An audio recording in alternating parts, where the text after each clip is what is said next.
सत्संग की आधी घड़ी तब के वर्ष 1000 तो भी बराबर है नहीं, कहे कबीर विचार। तो यहाँ आपसे प्रार्थना की जाती है, जब तक सत्संग चले आप सब चिंताएं और इधर उधर की गल्ला बातें छोड़ के ध्यान से सत्संग सुनो। एक समय बनारस के अंदर, काशी के अंदर एक दामोदर नाम के बहुत बड़े व्यापारी रहा करते थे, बिजनेसमैन। उनका अपना एक पोत था, समुद्री जहाज था, और उसके साथ वो व्यापार करने के लिए समुद्र मार्ग से दूसरी स्टेटों में जाया करते थे। उसके साथ और भी उसी शहर के आसपास के काफी अन्य बनिए लोग भी साथ जाते थे उसके जहाज में किराए पर, और अपना सौदा लाया करते थे। सेठ जी बाहर गए हुए थे और पीछे से उनकी धर्म पत्नी, जिसका नाम धर्मवती था, वो बहुत धार्मिक थी। सेठ दामोदर भी बहुत नेक आदमी थे, भक्ति बहुत विश्वास करते थे परमात्मा में। और हमारे हिंदू समाज के अंदर राम और कृष्ण, गणेश और इन भगवानों से ऊपर कोई हमारा इष्ट नहीं था, और ये सभी क्रियाएं हम किया करते थे जो वो कर रहे थे, जो हम करते हैं वैसे ही वो किया करते थे।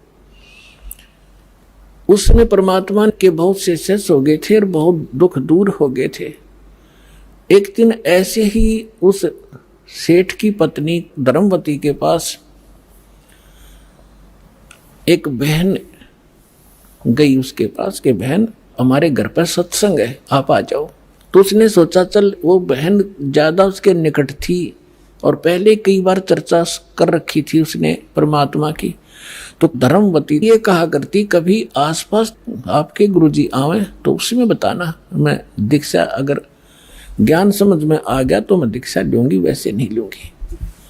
तो उस बहन ने अपना सत्संग करवा लिया और उसको अपनी सहेली को आमंत्रित किया। अपने आत्माओं परमात्मा का ज्ञान, ओए होए, और ज्ञान सब ज्ञानड़ी, कबीर ज्ञान सो ज्ञान, जैसे गोला तोब को करता चले मैदान। परमात्मा ने सृष्टि रचना सुनाई। परमात्मा जहां भी नया सत्संग करते थे सबसे पहले सृष्टि रचना सुनाया करते थे, और फिर मालिक की वाणी में उनके शब्द में ज्यादा कसक थी, आत्मा तुरंत खिंच जाती थी। सारा ज्ञान सुना। धार्मिक देखो पुण्यात्मा होती है ना, वो घनी अटपट नहीं कराया करते, सारा प्रमाण सामने, और फिर अग्रम अग्रम। तो धर्मवती उस बहन का एकदम सिर गया शरीर। जब सत्संग परमात्मा ने कर लिया 2 घंटे और बैठ गए, 10-20 भगत थे, अपनी अपनी कहने लगे। तब उसने, परमात्मा ने कहा बेटा दीक्षा लेगी। वो कहने लगी महाराज मेरी आत्मा तो मानना है, मैं दीक्षा लूँ आपकी, मुझे ज्ञान पूर्ण रूप से समझ में आ गया। कुछ तो उस बहन ने कई बार सुना रखा था, और फिर परमात्मा ने फिर उसको सही सुचारू कर दिया। पर भगवान है तो एक समस्या है मेरे सामने। तो परमेश्वर कबीर जी ने कहा बोल बेटा क्या शंका है वो बता मुझे, कि यूँ कहा करें, यूँ सुना है मैंने कि जोड़े में नाम लेना चाहिए। मेरा पति गया हुआ प्रदेश में धन कमाने के लिए, और वो आ लेगा तब नाम लूंगी, लेकिन मैं अब मुझे ऐसा लग रहा है कि मैं इस घर से बाहर कदम रखूंगी आपकी झोंपड़ी इस स्थान तक, कि मेरी मृत्यु ना हो जाए। आज मुझे आपके सत्संग से एक एक पल भारी हो गया कि ये जीवन नाश हो रहा है मेरा, तो मैं नाम कैसे लूँ। परमात्मा बोले बेटा ये भ्रम जो इन मूर्खों का पैदा किया हुआ है, तुम एक दिन जन्मे नहीं, एक दिन मृत्यु नहीं होगी। आपके पति आपसे बड़े हैं, वो पहले जन्म हुआ, आपका बाद में हुआ। फिर उसने कहा जी मैंने उनसे पूछा नहीं है, और आज तक मैंने कोई भी काम उनसे बगैर पूछे किया नहीं है, और कहीं वो मुझसे नाराज ना हो जाए, मैं पाप की भागड़ ना बन जाऊं।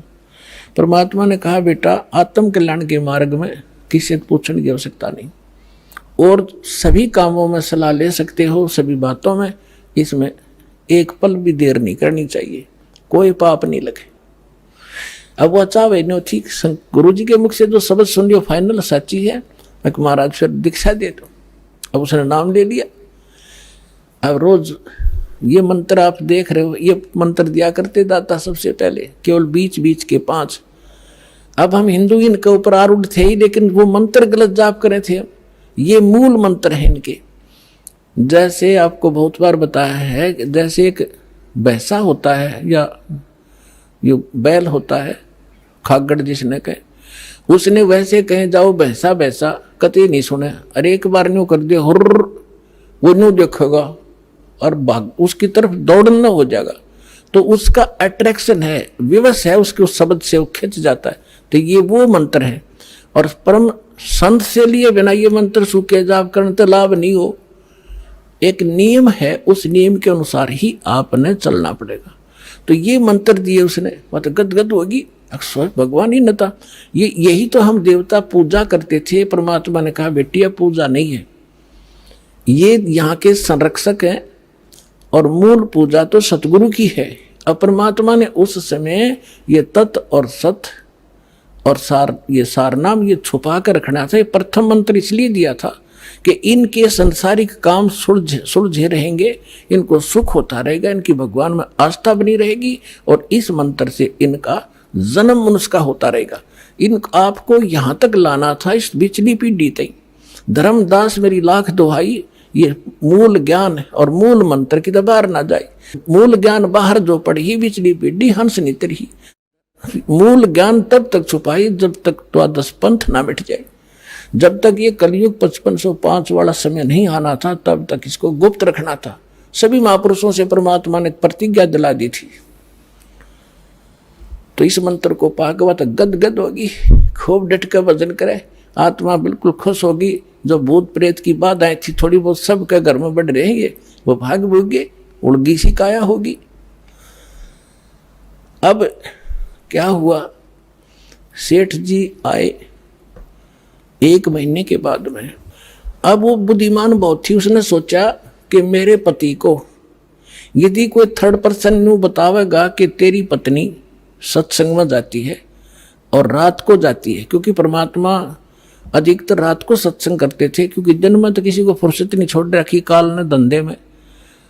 तो उसने सोचा कि ये कहीं इसके मन में मेरे प्रति कोई दोष ना आ जा और हमारा घर नरक बन जावे।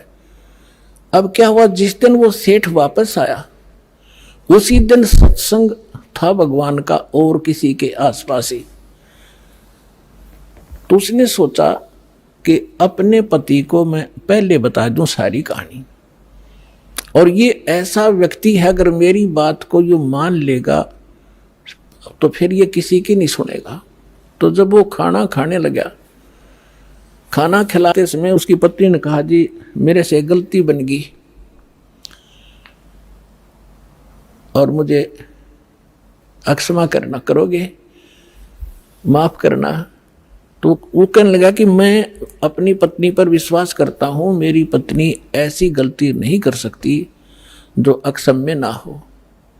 फिर भी बता, अग जी सचमुच माफ़ कर दोगे, गुस्सा तो नहीं होगे? अगर ना तो बता। मैंने जी आपके पूछे बिना मैं ऐसे मेरी पड़ोसन नाम ले रखा है और उसके साथ में सत्संग में चली गई और परमात्मा की वाणी सुनी मैंने, मेरा दिल कर गया नाम लेने, और मैंने आपसे पूछे बिना दीक्षा ले ली।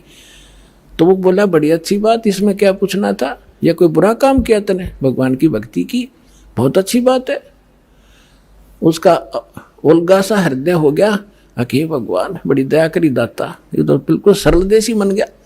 फिर उसने एक और पॉइंट सोचा कि एक बार इसको वो सत्संग स्थल दिखा दूं जहां हम जाते और आते हैं, ताकि लोग इसको भ्रमित ना कर दें तेरी पत्नी रात में भी जाती है, तो यो आदमी का जल्दी सी सेट नहीं होया करे। और उस दिन सत्संग भी था। तो उसने कहा जी ऐसा है, गुरु जी का आज सत्संग है वहाँ पर, और मेरी साथ की सारी सहेली चली गई, मैं आपके भोजन पानी में लग गई और देर होगी और ना गई तो गुरु जी के दिन नाराज हो जा, आप मेरे साथ चल पड़ो। तो वो कहने लगा देखो मैं थका हुआ हूँ, दूर से आया हूँ, आप जाओ। और नो बोली आप मैं जाऊँ कैसे, रात का काम कोई साथ नहीं मेरे।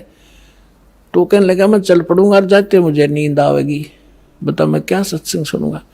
उसने पता था कि एक बार यू चल पड़ा और सत्संग सुन लिया तो आली नींद इसने। तो वो कहने लगी आप यूं करियो, पीछे सी बैठ जियो, नींद आ जाए तो सो जाइयो, गुरुजी कुछ ना कहा करे। तो उसने सोचा चल फिर तो कोई बात नहीं। वो दोनों पति पत्नी आ गए। अब बैठ गई पाछे ने, वो बैठ गया पीछे ने, भगतनी बैठ गई भगतमतियों में।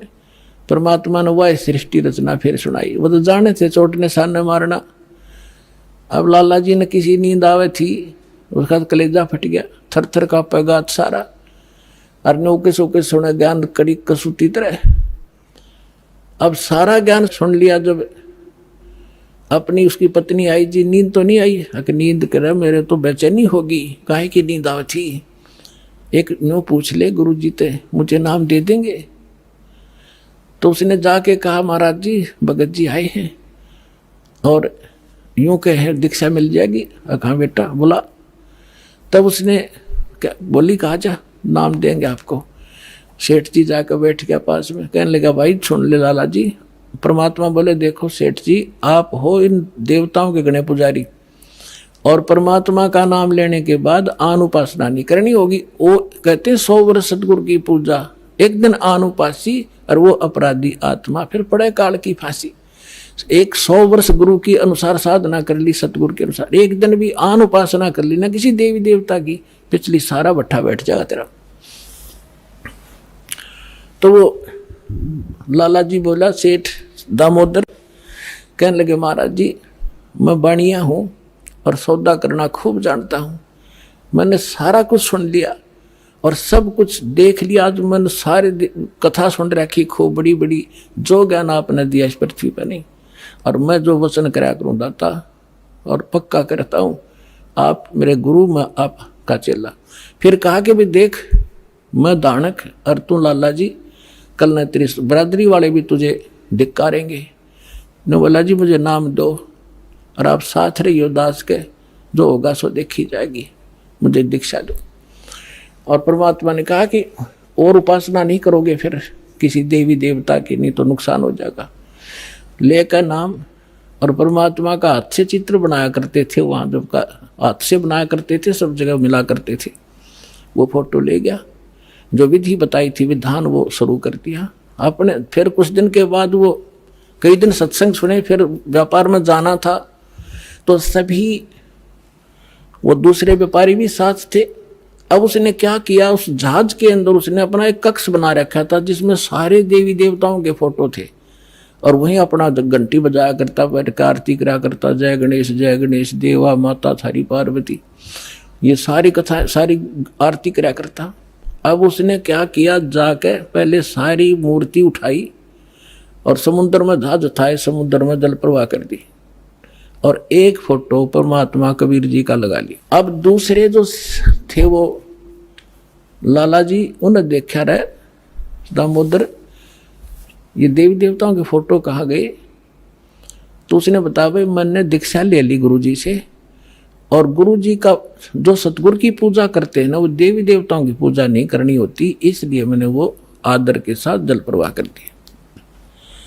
तो वो सारे कहने लगे रहे तू भट्ठा बैठावेगा, तेरा नाश हो जाएगा। क्या है ये कबीर, ये धानक एक दुल्हा, इसकी कड़ फंटी में आ गया तू, कहाँ बातों में आ गया, तेने देवता छोड़ दिए, रामकृष्ण जैसे बलवान भगवान छोड़ दिए, देखना तेरा क्या होगा। वो बोले भाई कुछ भी हो मेरे साथ, आप अपनी क्रिया करो, मैं आपको ना कहता, आप मेरे पीछे क्यों पड़ गए, मैं अपनी करूँगा, आप अपनी करो। अब उस दिन उसके बाद उसको कबीर कहने लगे कि यू आ गया कबीर, दामोदर कहना छोड़ दिया। ने बोला भाई कुछ भी कहो, थारी भी जी पवित्र है, भगवान का नाम लेने थे, ठीक है मुझे मालूम है तुम किस विषय से कह रहे हो, कोई बात नहीं। अब वो चले गए और सब अपना माल लाद के बच्चों समेत जा रहे थे कुछ तो, क्योंकि 3-3 4-4 महीने वापस आया करते थे। जब वापस आ रहे थे पूरा माल लाद के, और बीच में जब आ लिए समुद्र के, एक भयंकर साइक्लोन उठा, तूफान, समुद्री तूफान 30-40 फुट ऊंचा होकर, और इतनी 200 किलोमीटर प्रति घंटा की स्पीड से चला करता, जहाज दिखाता निशान भी ना पाओ उसमें कीच पड़ा है। और देख लिया उन नबी, क्योंकि छोटे मोटे तूफान कई बार ऐसे होते थे, उनको पता था ऐसी स्थिति थी बहुत भयंकर होती है। उन्होंने देखा तूफान उठ गया, वाले शाम का समय था, बिल्कुल सूर्यास्त होने वाला था। अब इतना भयंकर तूफान उठा, उन्होंने देखा कि तब हो गया, काम बिगड़ गया। और तो थोड़ी बहुत तूफान दूर था, समुद्र में हलचल पहले शुरू होगी और जहाज डगमग करने लगा जो बुरी तरह। अब सारे अपने अपने देवता ने याद करें, कोई राम ने, कोई कृष्ण ने, जो भी जिसका इष्ट था, और दामोदर शांत बैठे। अब सब घबरा रहे थे, घीगी बंदगी, बच्चे मरे, सारी संपत्ति का नाश हुआ था। तो वो कहने लगे, दामोदर आप क्यों नहीं अर्ज करते अपने गुरुजी से कि मैं क्या करूँगा, मेरा गुरुजी तो गरीब सा व्यक्ति है, मेरे भगवान, और आपके इसे ताकतवर भगवान जी ने पहाड़ तक ठा लिए, आप बच्चों के मैं बच जाऊंगा, आप कर लो अपनी अर्ज। जब उन्होंने देखा कोई जतन काम नहीं कर रहा, उनमें एक वृद्ध लाला जी था, नो क्या कर भाई, क्या अगर सतगुरु का भगत तगड़ा हो से आप एक वे अर्ज कर दो। नो बोला तुम बैठ जाओ, कदे बीच में फिर नो को महाराणे ने सुन ली थी, अगर बैठा को नहीं जाता तो कर लिया रजम बंद हो जाते। तब दामोदर ने कहा था, हे परमात्मा आपका ज्ञान समझ में आ गया, और मैंने आपकी महिमाएं का घड़ी गा रखी है, और दाता मुझ नीच के, ठीक है आप तो समर्थ हो, सक्षम हो, कुछ भी कर सकते हो, अगर आज कोई उकचुक होगी मुझ नीच के कारण होगी, मेरे में कोई त्रुटि होगी, मैं आपकी मर्यादा ठीक नहीं कर पाऊंगा, हे परमात्मा आपकी बेइज्जती का कारण ये दास बनेगा। न्यू कहकर बेहोश हो गया, हृदय से पुकार के इस बात ने सोच कर मैं तो बहुत क्या करता, परमात्मा न्यू कर दिया, उसका न्यू कर दिया, उसके ऐसे कर दिया। इतने समय में अंधेरा हो गया, रात के 8-9 बज गए और चांदनी रात्रि थी। तूफान ऐसे बैठ गया जैसे छाड़ा सा वहीं का वहीं, न्यू का न्यू धरती।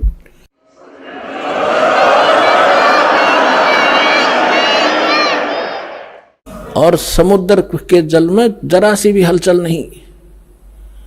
अब उस दामोदर को पानी के छींटे छाटे मार के मुंह पे होश में ले आए। तब उन्होंने कहा कि भाई दामोदर हमसे बड़ी घनी गलती हुई, हमने आपके गुरुदेव की बेइज्जती करी, हम कति नीच प्राणी हैं। और उन्होंने संकल्प कराया था कि यदि आज जान बच गई, हमारे भगवान तो फेल हो लिए, जब आज ये तूफान रुक गया, हमारी जान बच गई, दामोदर हम तेरे साथ चलाएंगे, नाम लेंगे उस परमात्मा का। तब दामोदर को कंधे पे बैठा लिया उन लालाओं ने, हर ने बोले बोलो दामोदर की जय। बोला नहीं, जय बोलो जिसने यो काम कराया है, बोलो कबीर परमेश्वर जी की जय हो।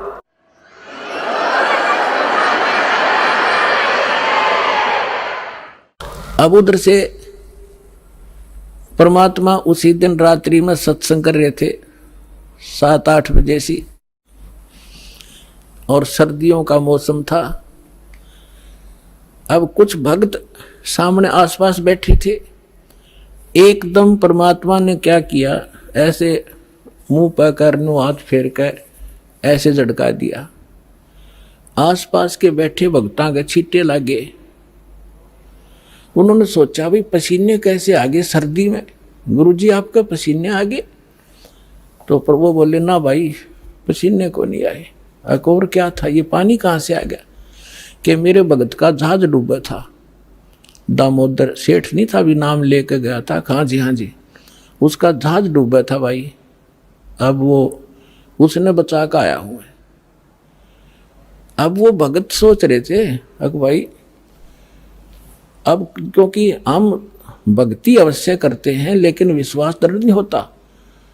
और परमात्मा कहते हैं कहा हो तो हरि नाम से, जब मन में नहीं विश्वास, बिना विश्वास के जो भक्ति करते हैं वो सफल नहीं होते। तो वो कच्चे से थे और मन में उनका न्यू थी, ऐसे ही शब्द गा रहे थे, ज्ञान सुना रहे थे, पसीने आगे होंगे, हमारे सामने बैठे और वहाँ कैसे समुद्र में जहाज बचा के आए हैं। वो तो बात कही आई हुई। अब वहां से जब वो चलकर आए सेठ, 1-2 दिन और लग गया उन्होंने। उस दिन फिर सत्संग हो रहा था। वो पहले अपने घर गया, घर जाके पता चला कि मेरी धर्मपत्नी भी कूड़े जा रही है, सत्संग में गई हुई है। और सारे वो सेठ ने बोले पीछे घर जावांगे, और सारे बच्चा ने साथ ले रहे, पहले अब परमात्मा का उपदेश लेंगे जब घर बढ़ाएंगे। अब हमारा बाकी आज का जीवन, आज के बाद का जीवन उनका ही हमारा। और सारे वहां चलेंगे, सीधे वहां 15-20 लाला जी और उनका परिवार। अब क्या हुआ, अब उधर सत्संग चल रहा था, वही भक्त मिले जुले से वो आया करते उस क्षेत्र में, तो सारे वही बैठे। और पीछे तय क्या हुआ, वो सारे के सारे जाके बाहर खड़े हो कहने जय हो पाबंदी छोड़ कबीर साहब की, जय हो भगवान कबीर साहब की। परमात्मा बोले रे बाहर कौन शोर कर रहा, पता करके आइयो। अब जो ही वो बाहर गए भक्त पता करने आंगन से बाहर, तो उन्होंने देखा दामोदर को, वो सब जाने थे क्योंकि वो आते जाते थे सत्संग में। तो उन्होंने आकर बताया जी दामोदर सेठ आ रहा है और उसके साथ और कई लाला जी हैं, सेठ हैं, और आपका दर्शन करना चाहते हैं। बोला बुला लो भाई, क्या बात होगी। वो सारे आगे चरणा में अपने दंडोत प्रणाम करें, हे भगवान आपने दया कर दी, हमारे जीवन रक्षा कर दी। परमात्मा हमसे बहुत भूल हुई, हमने बहुत गलती की, आपके भक्त को बहुत सताया, टॉर्चर किया, इसको माफ करो हम अपराधियों को। भगवान आपने हमारी जान बचा दी, हमारा जहाज डूबता आपने बचा दिया। परमात्मा बोले क्या कह रहे हो भाई। और परमात्मा चाहो थे जिनका मन में शंका थी, वो उनका भ्रम निवारण करने के लिए एक सच बताओ, सारी कहानी क्या हुआ था कि भगवान ऐसे ऐसे हो गया था। हमने अपने सारे जंतर मंत्र कर लिए थे, कोई राहत नहीं मिली। फिर हमने आपके भगत आराध करी थी, इसने आपको पुकारा के मंत्र पढ़ा यू दाने, यू बेहोश हो गया आपको पुकार के। तब कहा बेटा मैं ही वहां पहुंचा था और आपकी रक्षा करी थी, और आपका अब सौभाग्य है कि आपको इस संकट आपके लिए वरदान से दोगा कि आपके समझ में आगी और आप यहाँ आगे दीक्षा लो और अपना कल्याण कराओ। सभी ने नाम लिया, उनका कल्याण हुआ। बोलो सतगुरुदेव।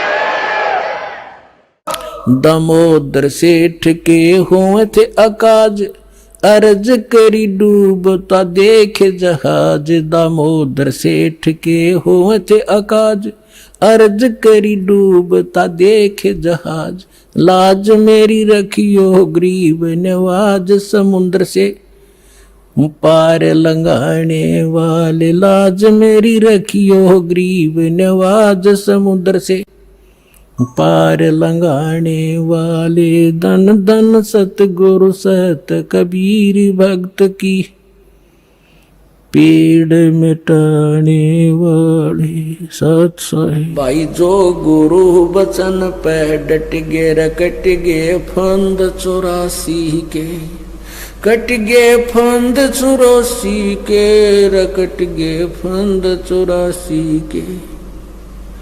भाई जो गुरु बचन पे डट गे, रकट गे फंद 84 के।